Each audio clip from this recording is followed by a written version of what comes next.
Hi viewers, welcome to our channel. ప్రస్తుతం మనతో పాటు senior journalist Damoh Bala sir వారితో మాట్లాడారు. నమస్కారం సార్. నమస్తే సార్, ఉత్తరప్రదేశ్లో ఒక 19 years అబ్బాయి పోర్ను చూస్తూ వాళ్ళ చెల్లెల్ని రేప్ చేసి చంపేశారు సార్. సో అసలు ఈ విధంగా ఎందుకు జరుగుతుంది? అసలు పోర్న్ ఎఫెక్ట్ పిల్లలపై కానివ్వండి, టీనేజర్స్ పైన కానివ్వండి ఏ విధంగా ఉంటుంది సార్? ఇదొక ఘోరమైన సంఘటన. నిజానికి సొంత అన్న ఇలా చేయడం అనేది విచిత్రమైన బాధాకరమైన సంఘటన. ఉత్తరప్రదేశ్లో కస్గోంజీ అనే ఒక ఏరియాలో సంజు కుమార్ అబ్బాయి పేరు, 19 years. వాళ్ళ అమ్మ వాళ్ళ అన్న వాళ్ళ ఇంటికి వెళ్ళింది, నాన్న వేరే చోటుకి వెళ్ళారు. వీళ్ళిద్దరే అన్న చెల్లెలే ఉన్నారు ఇంట్లో. అన్నకి 19 ఏళ్ళు సంజు కుమార్, చెల్లెల పేరు పోలీసులు ఇవ్వలేదు, ఆమె మైనర్ అమ్మాయి అని చెప్తున్నారు, 16 ఏళ్ళు. సో ఈ అబ్బాయికి ఎప్పటి నుంచో సెల్ ఫోన్ అయితే ఉంది, స్మార్ట్ ఫోను. దాంట్లో పోర్ను చూడడం ఆ అబ్బాయికి అలవాటు. అలా చూసి ఒక రకమైన అడిక్షన్ అని చెప్పచ్చు. అలా అడిక్షన్లో ఉండి ఇలాగే మనం కూడా చేయాలి అన్న ఒక ఇది అబ్బాయికి వచ్చింది. అయితే ఇంట్లోనే చెల్లెలు అబ్బాయి ఎదురుగా కనిపిస్తూ తిరుగుతుంది. దాంతో ఎవరు లేరు, ఇదే సమయం అనుకున్నాడు. ఆ అమ్మాయిని ఇంకా బలవంతంగా వెళ్ళి నోరు మూసేసి ఆ అమ్మాయిని అత్యంత దారుణంగా అత్యాచారం చేశాడు. దాని తర్వాత అతనికి భయమైంది, ఈ అమ్మాయి ఏమన్నా ఇంట్లో వాళ్ళకి చెప్పేస్తే నా పరిస్థితి ఏమవుతుంది అని చెప్పి అక్కడే కూరగాయలు కోసి కత్తి ఉంటే దాన్ని తీసుకొని ఆ అమ్మాయి గొంతు కోసి చంపేశాడు. చంపేసినాక పారిపోయాడు అతను. తర్వాత తల్లి వచ్చి చూసేసరికి పరిస్థితి ఎలా ఉంది, వీడు కొడుకు లేరు. దాంతో ఆమె వాళ్ళ అన్నకి ఫోన్ చేసి చెప్తే వాళ్ళ అన్న పరిగెత్తుకుంటూ వచ్చాడు. సో వాళ్ళ అన్న పోలీసులకి ఇన్ఫామ్ చేశారు. సో పోలీసులు బాడీని తీసుకెళ్ళి పంచనామా చేసి పోస్ట్మార్టం చేసినప్పుడు ఇది కూడా బయటపడింది, అత్యాచారం కూడా చేస్తున్నారని.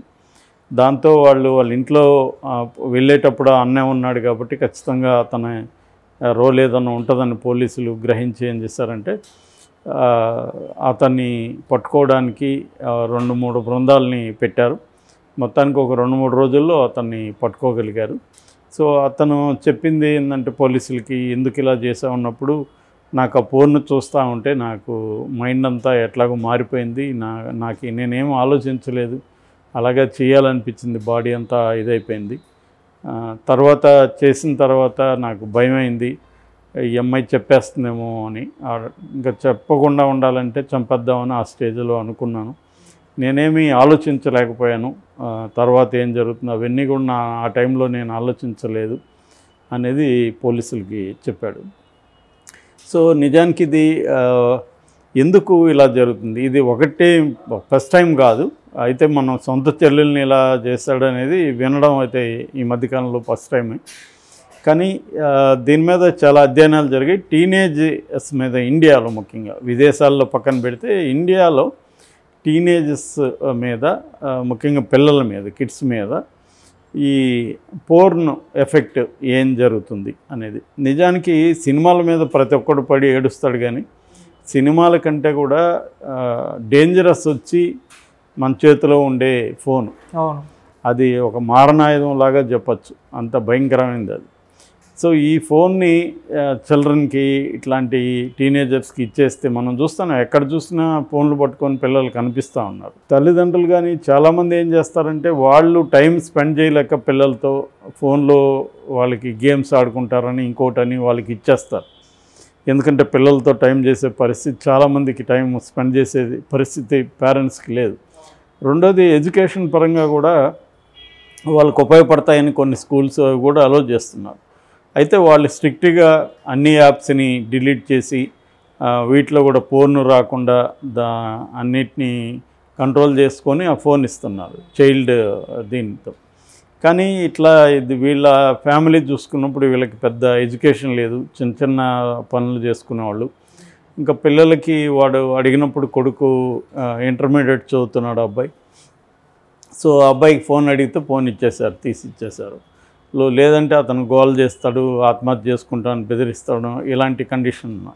సో వీళ్ళ మీద ఎలాంటి ప్రభావం పడుతుంది అన్నప్పుడు ప్రధానంగా ఏంటంటే నీకు దాన్ని బ్యాలెన్స్ చేసుకోగలిగిన మెచ్యూరిటీ ఉండదు. అంటే పోర్న్ అనేది చాలామందికి ఏంటంటే అది నిజానికి ఒక కండిషన్స్లో తీస్తారు దాన్ని. ఇప్పుడు ఒక పోర్న్ వీడియో అంటే దాన్ని ఒక నెల రోజులు తీస్తే మనకు ఒక వీడియో వస్తుంది ప్రొఫెషనల్గా తీసినప్పుడు. కానీ మనకి అది తెలియదు కదా, అది షూటు ఇదంతా యాక్షను అదంతా కూడా తెలియదు మనకి. అలాగా చేయాలని అన్రియలిస్టిక్ ఇది దీంట్లోకి ఊహల్లోకి వెళ్ళిపోవడం. అంటే మామూలుగా ఒక సైకాలజీలో ఒక ఫిలాసఫీ ఉంది, అదే ఒక ఇది చెప్తారు. అదేంటంటే మనం ఒక రియల్ని ఎంజాయ్ చేయాలంటే మనకు ఒక ఫాంటసీ కావాలి, అంటే ఒక ఊహ కావాలి, ఒక కల్పన కావాలి. ఆ కల్పన లేకుండా రియల్ని ఎంజాయ్ చేయడం. So you need to have a fantasy to enjoy the real అనేది లకానియన్ సైకాలజీ చెబుతుందన్నమాట. అంటే వీళ్ళకి ఈ ఊహలకి ఈ ఫోన్ను చూసి ఒక అన్రియలిస్టిక్ ఊహలకి పిల్లలు ఎక్కువ మంది వెళ్ళిపోతారు. ఇది రియలా కాదా అనేది వాళ్ళకి తెలియదు. సో ఇదే రియలేమో, ఇలాగే మనం చేయాలనుకుంటారు. రెండోది ఏంటంటే దీన్ని కౌంటర్ చేసే సెక్స్ ఎడ్యుకేషన్ అనేది స్కూల్స్లో ఉండట్లేదు. ఉన్నా కూడా ప్రాపర్గా దాన్ని ఎడ్యుకేట్ చేయట్లేదు. అంటే ప్రతి స్కూల్లో కూడా ఈ పోర్న్ ఎఫెక్ట్స్ మీద కూడా ఓపెన్గా డిస్కస్ చేయాల్సిన అవసరం ఇవాళ ఉంది. మనకేంటంటే టెక్నాలజీలో అడ్వాన్స్మెంట్ అయింది, కల్చర్లో అడ్వాన్స్మెంట్ రాలేదు. మొన్న కూడా చెప్పుకున్న ఉత్తరాఖండ్లో ఎంత వెనక్కి వెళ్తుంది అది. అంటే చివరికి ఒక అమ్మాయి అబ్బాయి కలిసి ఉంటే నెల లోపల రిజిస్ట్రేషన్ చేసుకుపోతే they become criminals, lovers become criminals. So ఇటువంటి అంటే కల్చర్లో ఏమో రాలేదు, ఒక పక్కేమో టెక్నాలజీ కానీ మిగతా విషయాల్లో అడ్వాన్స్మెంట్, మోడర్నిటీలో అడ్వాన్స్మెంట్ వచ్చేస్తుంది. దానికి తగినట్టుగా కల్చరల్ స్టాండర్డ్స్ మారట్లేదు. అందుకని అమ్మాయిలు చాలామంది తమ ఫోటోలను మార్పింగ్ చేస్తాను, వీడియోలను మార్పింగ్ డీప్ ఫేక్లో చేస్తాను ఆత్మహత్యలు చేసుకుంటున్నారు. ఇందాక కూడా ఒక వీడియో చెప్పాను నేను. అందులో ఒక అమ్మాయిని ఇలాగే ఒక అమ్మాయి మాజీ బాయ్ ఫ్రెండు వాళ్ళిద్దరి మధ్య సాన్నిహిత్యంగా ఉన్న ఫోటోలని వీడియోలను పెట్టుకొని ఈ అమ్మాయిని బ్లాక్మెయిల్ చేశారు, నన్ను పెళ్లి చేసుకో అని. ఈ అమ్మాయి ఏమో వేరే ప్రియుడితో ఉంది. సో ఆ బ్లాక్మెయిల్ తట్టలేక ఈ అమ్మాయి ఏం చేసిందంటే ఎవరైతే బ్లాక్మెయిల్ చేస్తున్నారో ఆ బాయ్ ఫ్రెండ్ని ఈ బాయ్ ఫ్రెండ్తో కలిసి వెళ్ళి చంపేసింది. అంటే చంపడమో లేకపోతే చావడమో జరుగుతున్నాయి. దీనికి కారణం ఏంటంటే టెక్నాలజీ బేసిక్గా. అంటే టెక్నాలజీని ఎలా వాడుతాం, టెక్నాలజీ పర్సే విలన్ కాదు ఇక్కడ. టెక్నాలజీ అనేది ప్రపంచంలో ఖచ్చితంగా దాన్ని ఎవరో అడ్డుకునే పరిస్థితి ఉండదు, వస్తూ ఉంటుంది. దానికి తగినట్టుగా కల్చర్లో మన మైండ్ సెట్లో మార్పు రావాలి. అది రావట్లేదు. ఇండియాలో మేజర్ ప్రాబ్లం అదనమాట. సో మిగతా దేశాల్లో ఇంత ఘోరమైన సమస్యలు లేవు ఈ విషయంలో.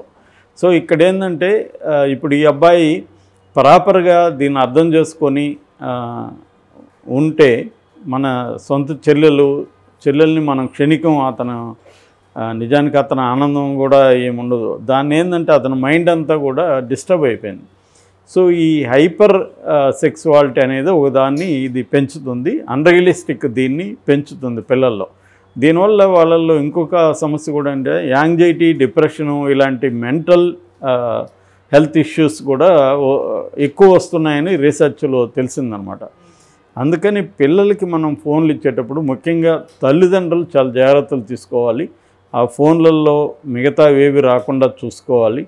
అది చూసుకోవాలంటే వాళ్ళకి అంత టెక్నికల్ నాలెడ్జ్ లేకపోతే ఉన్న వాళ్ళ దగ్గర తీసుకెళ్ళి ఆ ఫోన్ని అది చేయించి పెట్టాలి. ఇప్పుడు ఎంత పిల్లలు కూడా ఎలా తయారయ్యానంటే ఎలా బ్రేక్ చేయాలి అనేది బాగా తెలిసిపోయింది వాళ్ళకి. ఫోన్ని ఎలా మ్యానిపులేట్ చేయాలి, ఎందుకంటే విపరీతంగా వీడియోలు ఉన్నాయి. ఇన్స్టాలో నువ్వు 1 గంట కూర్చుంటే నీకు మొత్తం నీ ఫోన్లో ఎవరైనా రిస్ట్రిక్షన్స్ పెడితే ఎలా బ్రేక్ చేయాలి అన్నీ వాడు చెప్పిస్తున్నారు. కాబట్టి బ్రేక్ ఇవి పెట్టినా కూడా వాళ్ళు కష్టం. అందుకేంటంటే కొంత నిఘా పెట్టాలి ఈ పిల్లల్ని. అందుకని ఇప్పుడు కొన్ని రకాల స్పై సాఫ్ట్వేర్స్ కూడా వచ్చాయి. చైల్డ్ మానిటర్ అని ఒక యాప్ ఉంది ఫర్ ఎగ్జాంపుల్. అది కానీ వేస్తే పిల్లలు ఏమేమి చూస్తున్నారు, ఎవరితో ఏం మాట్లాడుతున్నారు, ఏం చాటింగ్ చేస్తున్నారు అన్నీ కూడా మన డాష్బోర్డ్లో చూడవచ్చు. కాకపోతే దానికి సంవత్సరానికి ఒక 10-11 వేలు 12 వేలు ఎంతో డబ్బులు కట్టాలి. పిల్లల మీద నిఘా అన్నమాట. అంటే ఇది లీగల్గా కరెక్ట్ కాదు యాక్చువల్గా, బట్ ఏదో ఒక రకమైన నిఘా అయితే పిల్లల మీద పెట్టాలి వాళ్ళకి తెలియకుండా. అంటే నువ్వు పిల్లలు ఏం చేస్తున్నారు, ఆ ఫోన్లో ఏం చూస్తున్నారు, ఎవరితో ఎలా ఇండైరెక్ట్గా వాళ్ళ మీద కొంత నిఘా ఉండి దాన్ని ప్రాపర్గా వాళ్ళని గైడ్ చేయడం అవసరం. కాకపోతే చాలామంది తల్లిదండ్రులకి ఈ కైండ్ ఆఫ్ నాలెడ్జ్ ఉండదు, ఉన్నా కూడా వాళ్ళకి పరిస్థితులు దానికి తగినట్టుగా వాళ్ళ లైఫ్లో ఉండవు అన్నమాట.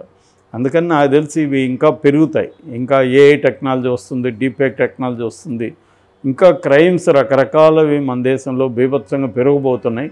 దీన్ని అడ్డుకునే మెకానిజమ్స్ని మన వాళ్ళు డెవలప్ చేయలేదు. దీనికి తగినట్టుగా కల్చర్లో, మైండ్ సెట్లో మార్పు అనేది వేగంగా రాదు.